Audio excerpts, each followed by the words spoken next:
everybody, it's Lori again, and welcome back to my kitchen.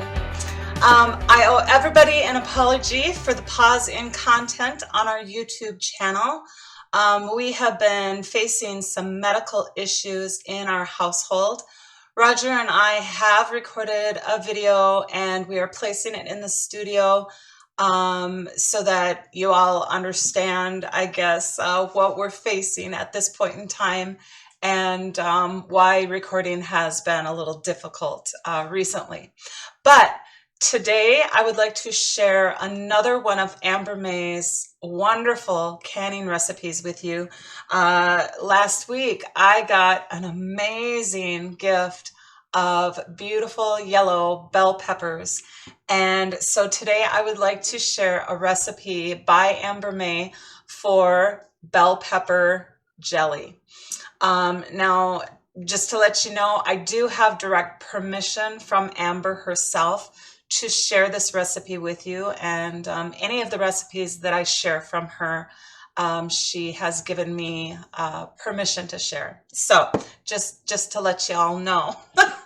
Anyway, the yellow bell peppers just make an absolutely beautiful colored jelly.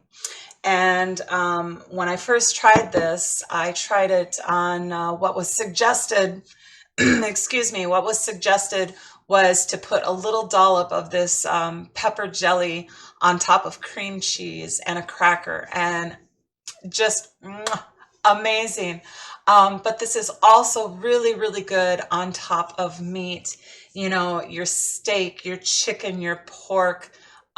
Just let your mind wander from there. Venison, elk, you know, moose, whatever.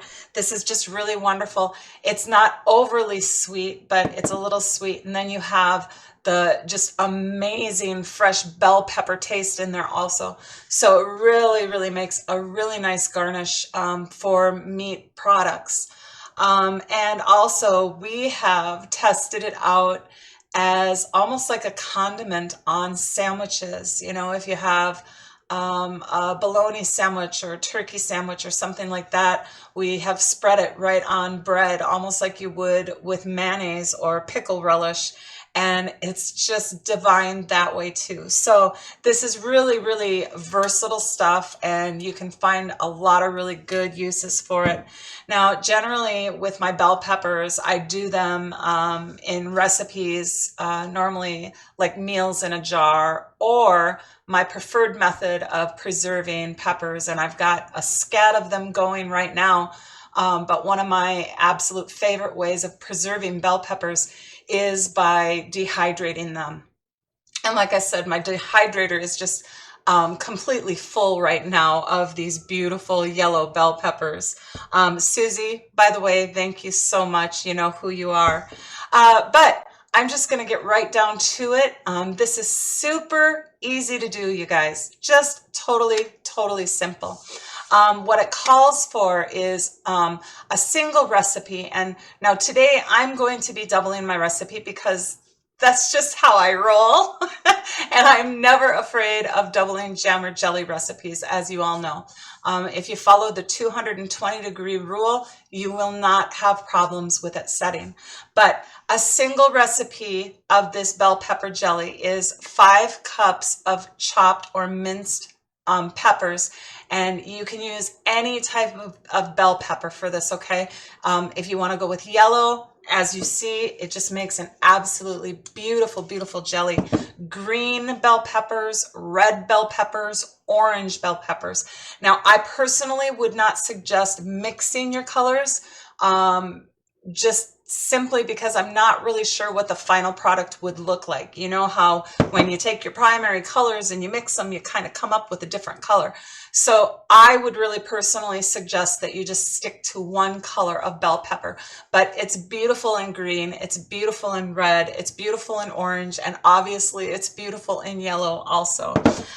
So a single recipe is 5 cups of minced bell peppers, 1 or 2/3 cup vinegar, 1 package of low sugar pectin, okay? And I'm gonna try to get this up here so that you can see. Now this is the pink package of Sure Gel, and this is for low and no sugar recipes. So I'm going to do the low sugar recipe for you today.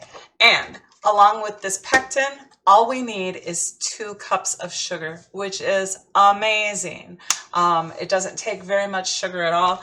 And I really don't know what the magic is of this low sugar pectin. I don't know what magic ingredient is in this box that helps you obtain a good set in your jams and jellies with such a small amount of sugar, but it works really, really well. Now you can also make this with your traditional Sure Gel or the Mrs. Wage dry pectin, but you would have to increase the sugar. Excuse me. And I would suggest, if you're going to be using regular pectin, I would suggest using at least 4 cups of sugar for a single recipe if you're using regular pectin. Now with the reduced sugar pectin, you only need 2 cups of sugar per recipe. Now, like I said, I'm going to double my recipe today. So let's just get started. Now I have de-seeded all of my bell peppers, and I've just kind of taken out any of that excess white, vein type stuff on the inside of the pepper. And then I just rough chopped them by hand, and then I stuck them in my food processor. And you can see that this is a pretty fine mixture, okay? And this is really how I kind of prefer it. I do have a few larger pieces in here that are not going to cause any problem at all. Everything really gets super, super cooked during the jelly or jam making process anyway. So those larger pieces of pepper are not going to cause you any problems at all. But I do kind of like it on the fine side, just so that it's a little bit easier to spoon onto things and easier to spread. Particularly like on that bread, like I said, if you were going to use it for making a sandwich. So right now, and just a reminder, I'm doing a double recipe, okay? So remember that your single recipe is half of the amounts that I'm using, but I'm doubling my recipe today, and this will make 5 pint-sized jars or 10 half-pint size jars, okay?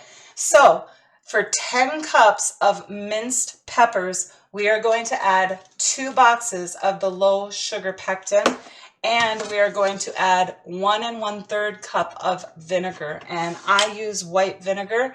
Now you can also use your apple cider vinegar, but remember that the apple cider vinegar does have a little bit of color to it, and that will affect the look, not the results, but it will affect the look of your final product. So I do prefer to use just plain white vinegar.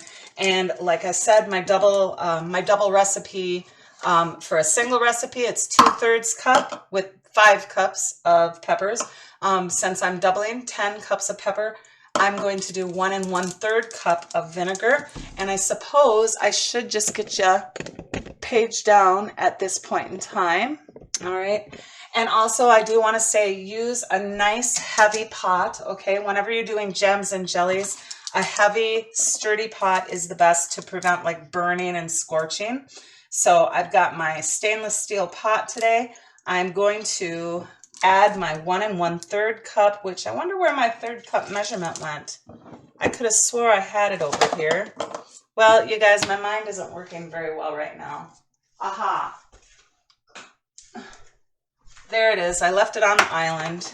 Okay, 1 1/3 cup for my double recipe. And then what we are going to do is we are going to go ahead and add 2 packages. Now, remember, double recipe for me. 2 packages of the low sugar or no sugar Sure Gel.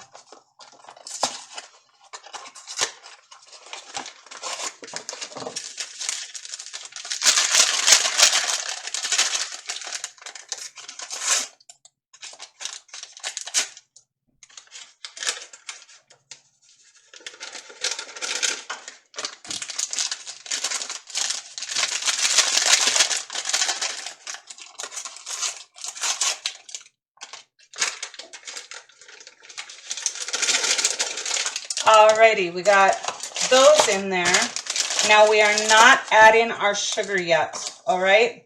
Just your vinegar, peppers, and your low sugar pectin, dry pectin. Now I'm going to take a spoon and I'm going to get this mixed up really well.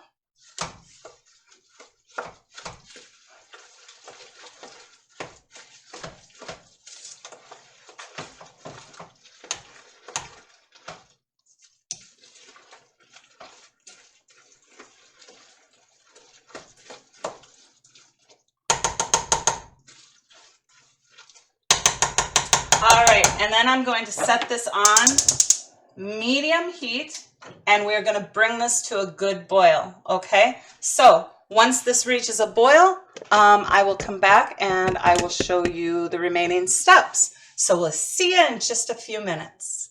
All right, guys, so I am back. I have brought my peppers to a boil, and you know, as the peppers are cooking, they kind of release a lot of their moisture, all right? So this mixture at this point in time is a lot more fluidy than when we first began, because the peppers are cooking and just releasing all of their juice and moisture.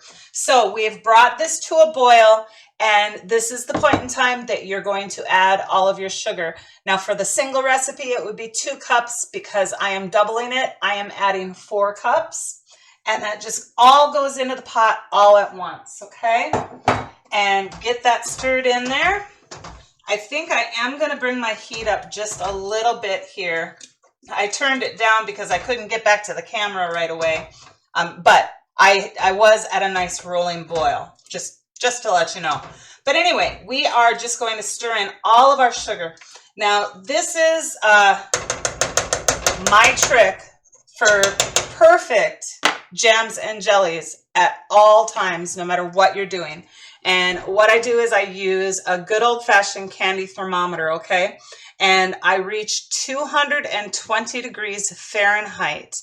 And at that 220 degrees, as long as you've used the correct amount of sugar in your recipe, you will obtain a wonderful set. Now, if you look on the back of your candy thermometer, it has all of these different suggested temperatures to reach for whatever you're trying to obtain. And so if you look on the back of your candy thermometer, you will find jam and jelly 220 degrees, okay? So this isn't like some sort of a national secret or something like that. This is well known by cooks and canners all throughout the world. 220 degrees Fahrenheit is the magic number. So what I do then is I just go ahead, let's make sure that we're on frame here. I just go ahead and I clip my candy thermometer so that obviously, you know, the bulb at the bottom is at least halfway down into my mixture so that I can get a proper and correct reading. Now, you know, as your candy thermometer is heating up, you're probably going to have a little bit of fog on the outside of it. Now, if you find that you have moisture on the inside of your candy thermometer, it is time to get a new candy thermometer. That means that you have a crack or something somewhere. And so if there's moisture on the inside of the glass of your candy thermometer, dispose of it and buy a new one. But fogging up and moisture obviously on the outside of the glass is totally normal. You know, you're boiling fluid and of course it's going to fog up and it will clear, okay? Once that candy thermometer gets heated up, it will pretty much clear. So all we're going to do is we're just going to boil and occasionally stir this until we reach 220 degrees. Now with a single recipe, that can take as long as 10 minutes of boiling, okay? And I know most of your jam and jelly recipes just tell you to add your sugar and bring it back up to a boil and boil for 1 to 2 minutes. This is why people have so many issues with a proper set. Jams and jellies need to be boiled much longer than that suggested 1 or 2 minutes. And if you continue boiling until you reach that 220 degree mark, I swear to you, you will no longer have issues with your jams or your jellies setting. So with a single recipe, that might take as long as 10 minutes. With my double recipe, it's probably going to take more like 15 or 20 because I have so much more product that needs to evaporate down. So I'm just going to boil this and occasionally stir it for 15 or 20 minutes or until my candy thermometer reads 220 degrees. Now at that point in time, when that happens, I will be back and I will show you the next step. I forgot to mention that while you are cooking your jelly or jam to the 220 degree mark, please go ahead and get your hot water bath or steam canner ready and heating up. We are going to be working with an extremely hot product in our canning jars, and so we want to place them into an extremely hot canner. And this is going to be just a simple hot water bath or steam bath period of just 10 minutes, and that would go for either your half pints or your 1 pint jars. So I'm going to be using my stovetop PC as a steam canner today. I do have a video of how to use your stovetop PC as a steam canner in our studio if you're interested in looking that up and learning how to do that. So just get your canner hot and ready to go, and I'm going to continue boiling until 220 and I'll be back. All right, so I am back. I have reached my 220 degree mark and I am just going to shut the heat off. I have stirred this occasionally. Now you will get just a little bit of foaming, but it's not as bad as like when you're doing certain fruits. If you have a foam that just doesn't want to stir down, you can go ahead and remove that remove that foam. I do remove just a little bit of it, just simply. Now there's no danger of leaving the foam on your jams and jellies, okay? No danger at all. It just looks a lot better in your jars if you do remove that foam, and just skim it right off the top, trying not to take any of your jam or jelly with it. Just get the foam part just right off the top, the surface. Okay, so I really don't have a whole lot of that going on at all today, which is wonderful. Another little tip and trick is the foam when you're making jams and jellies can be reduced and controlled with just 1 tablespoon of real butter. And you just go ahead and you put that in your jam or jelly when you're boiling it, and it has no effect on your jam and jelly. It doesn't affect the taste or the results or the safety of canning it. But it just reduces that foam so that it's not, bubbling up and over and out of the pot on you, and you don't have so much to skim off afterwards either. So we have turned off our heat, and now we are just simply going to go ahead and ladle this into our jars. And like I said, you can do this in half pints or 1 pint jars. It's your choice. I do prefer to do this in a pint-sized jar just simply because we've been using this on top of meat at the table, just kind of like as a condiment on chicken and pork and things. And so we use it up pretty quickly. If you were just going to use it for like the cream cheese and cracker, a half pint might be a better size for you, just simply, as a little garnish on top of that cream cheese. But anyway, I'm going to be using, as I said, pint-sized jars today. Now, pint-size or half pint-sized jars, both of them are just steam canned or hot water bath for 10 minutes. So I'm just going to go ahead and very carefully, now to avoid thermal shock, you should go ahead and heat your jars in some water. But y'all know me, I like shortcuts and I'm kind of a lazy canner. So what I do to avoid thermal shock with a room temperature jar is I just drip just a little bit of that jam or jelly or whatever hot thing you're working with. You just drip a little bit of that into the bottom of your jar and allow the jar to kind of acclimate to the heat before filling it completely. So I'll do a few little drips here in about 3 jars and let them kind of sit there and adjust. Now, my first jar has probably already acclimated. The heat and the steam has kind of transferred up. Oh yeah, it's nice and warm, transferred up on the glass. And now I can go ahead and fill the rest of my jar without any worries of thermal shock and my jar breaking. I think I am going to move my pan a little bit closer here, guys. And boy, that handle was really, really hot. So let's get it a little bit closer so I'm not dripping all over the place. You know how that is when you're cooking and canning in your kitchen. Everything is sticky when you're done, and you keep on wondering, why is everything sticky? Am I that messy of a cook?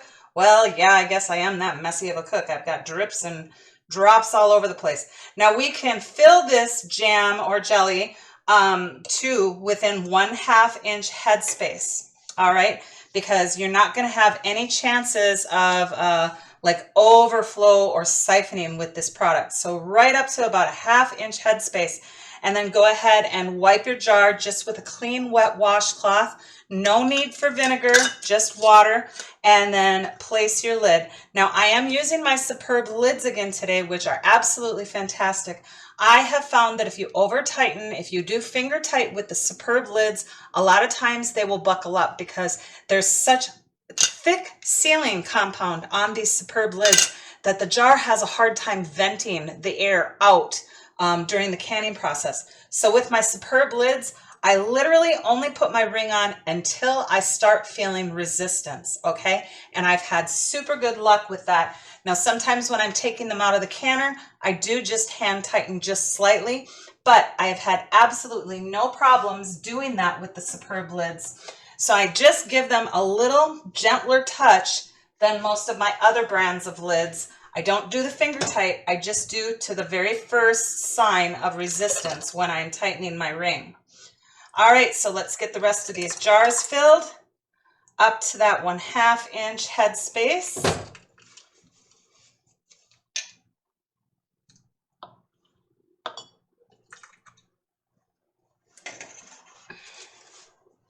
And I dripped all the way down the side of this jar, you guys. I don't know how in the world I did it, but if you can see, I dripped all the way down the side. Now, how did that happen? I don't know. I'm just a messy canner, I guess. All right, so I'm going to get that rim wiped. I'm going to get that stuff off the side of the jar too. And then I'm going to place my lid. And just to the first sign of resistance with those Superb lids. And right directly into a hot canner. I'm going to get my other 2 jars acclimating. Get my hot pad back on my hand here. Just drip a little bit in the bottom of that jar. Allow it to adjust for a few minutes.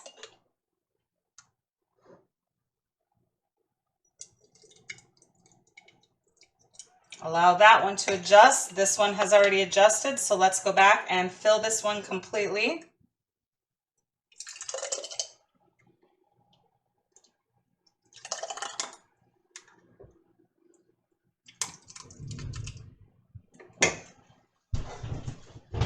Oh, drop my oven mitt there, guys.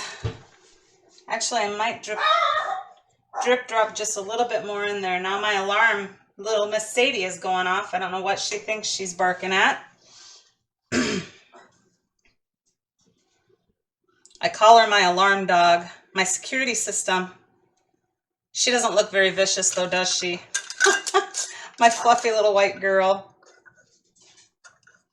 Alrighty, and let's get that one in the canner.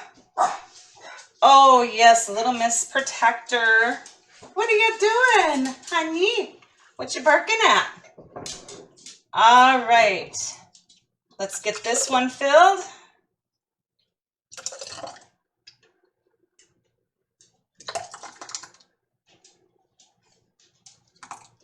Up to that 1/2 inch headspace.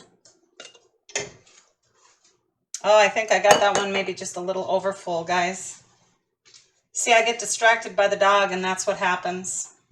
Well, I guess that jar isn't too awful hot yet, but I'm going to dump just a little bit back into my pan. If I had a little teaspoon, I would have taken it out with a teaspoon, but I'm not going to run and get one of those. So it is what it is. I made a mess on another jar, but that's okay. It can be cleaned up. Get that rim nice and clean. No stickies, no peppers on there, and get that lid on. And into that hot canner it goes. All right, guys, our last little jar here for the day. And I'm just going to go ahead and just pour directly out of the pan since I don't have very much left. Hopefully we're going to get that last pint completely full. It's going to be full enough that I'm going to feel confident canning it. It's going to have a little bit of a larger headspace, but that's okay. It's not drastically drastically, it's not out of the bounds of what it should be. You can see that I'm just about an inch, maybe inch and a half.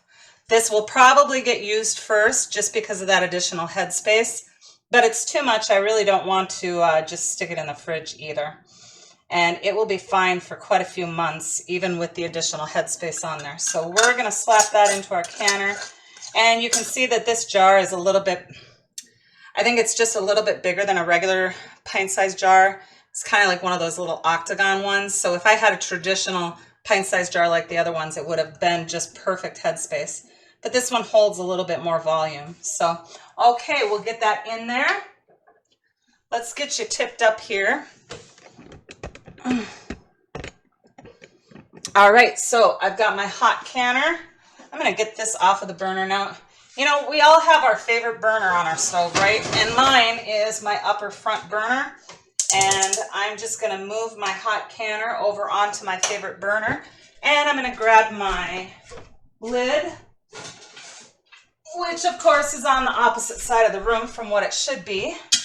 And we are just gonna get that on and locked into place.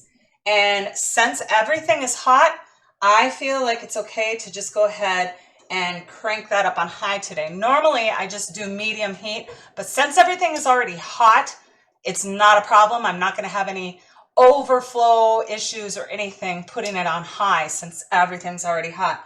So I'm going to get this up to a full vent, and then I'm probably going to back my temperature back down to medium and just hold it at medium, because that's, with my stove, that's how I can maintain a steady vent, and my lid lock pressure valve button will stay up on medium heat. Of course, I'm cooking with gas.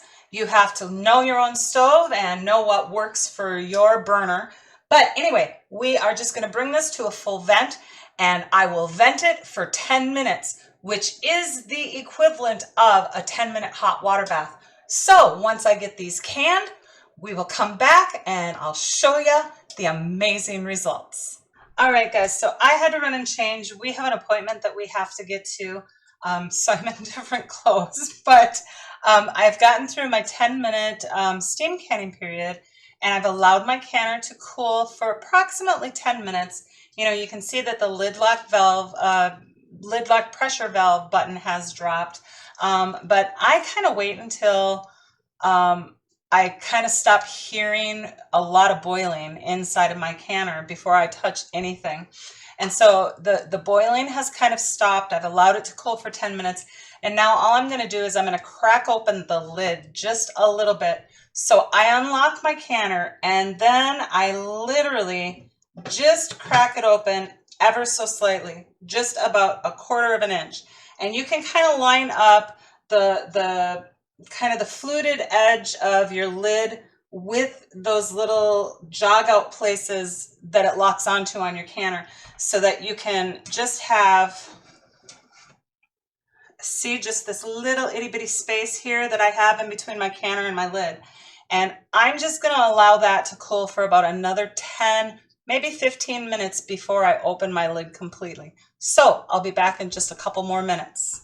All right, guys, so I have waited about another 10 minutes, and now I feel like I can just go ahead and remove my lid. Oh, and those superb lids are already popping in there, just from the change of temperature in between the canner and the cooler room air. Look at how beautiful that is. So just remove your jars. Now this looks a little funny because remember I had a blue jar, but that has nothing to do with the jelly inside. Remember to always remove your jars and place them on a towel on your counter to, again, avoid thermal shock. What I do now with the superb lids is I just literally fingertip tighten them once they are out of the canner. Okay, I'm not going to pick up the jar and really crank them. I'm just a very, very light hand, just turning to snug them up. And those will seal just absolutely wonderfully. Let's see if I can tip you down a little. There, I should have been there the whole time, shouldn't I? Okay, so I want to show you a finished project, or a finished product and after it's cooled. Now this particular batch I only did to 218 degrees because I wanted it just a little bit softer to kind of put over the top of meat and to easier spread on sandwiches and things. So you can adjust this, you know, according to your degrees, how firm or how soft you want it to set. Now today what I'm going to do is I've got two blocks of cream cheese that I have just softened, and I've just kind of, you know, mixed it up so that it's kind of smoothed out. And I will show you how I serve this to large crowds for that idea of cream cheese and pepper jelly on top of a cracker. So let's go ahead and open this jar here. Make sure I have a ledge. Well, that ledge wasn't big enough for me. There we go. Beautiful pop. Gonna get a spoon here so that you can see how wonderful. Look at that. Beautiful, beautiful jam.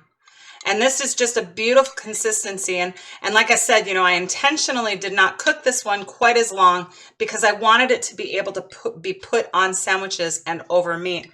So what I do is to my 2 blocks of cream cheese, I'm just going to add 3 good-sized dollops of my homemade pepper jam. And I also add just a few fresh peppers just for a little added texture interest. And mix that up really, really well.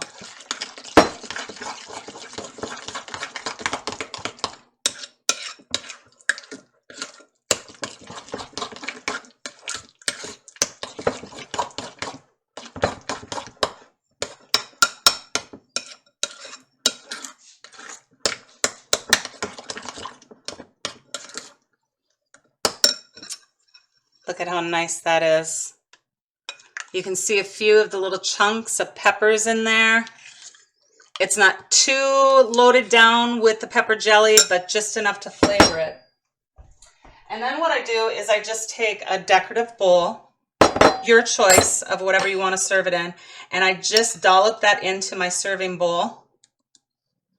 And you can see that it's still firm enough to spread, but it's also soft enough that it's easily spread onto your crackers. Get that into your serving bowl. Kind of make a nice looking little pile of cream cheese and pepper jelly. Get every last bit of that goodness out of that bowl, you guys.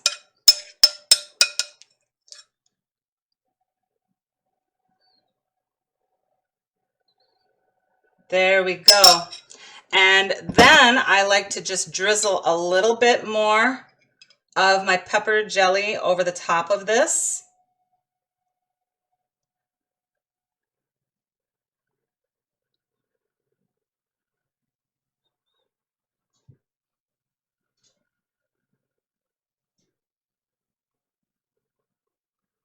Beautiful.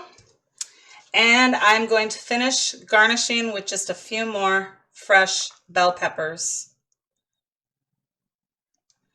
And there we have it. Just a wonderful presentation that you can serve, obviously, with crackers. Now, I'm saving this for a get-together, so I don't want to dig into my pretty product, but I will go ahead and scrape what is left out of the bowl onto a cracker here.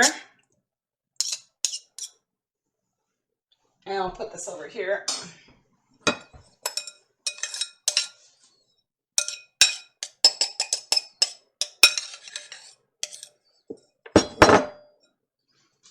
And you can see that, there I'm on cam.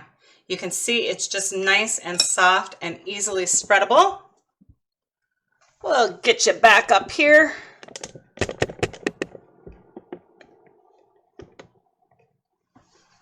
All right, so this is just a really fun hors d'oeuvre that I think everybody's really gonna love.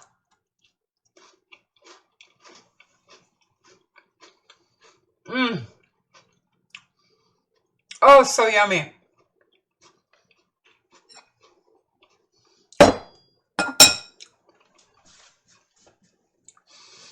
It's got a tiny bit of tartness because we put that vinegar in there. It has just the perfect balance of light sweetness. And it also has that wonderful bell pepper taste. Just fantastic.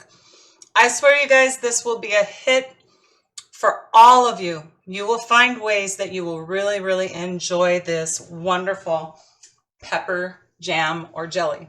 Beautiful stuff. Like I said, any color of bell pepper. Beautiful in red, beautiful in green, beautiful in orange, and obviously beautiful in yellow. You guys, thank you so much for spending your time with me again today. Thank you for your patience in the pause in content. Going forward in the next month or so, I don't know exactly how often I'm going to get the opportunity to record, but please hang around with me. I will be back in more of a regular schedule, at least within a month or two, all right? I hope that everybody has a joyful and blessed Christmas. Please remember that Jesus is the reason for the season. God bless you all, and happy canning, everybody.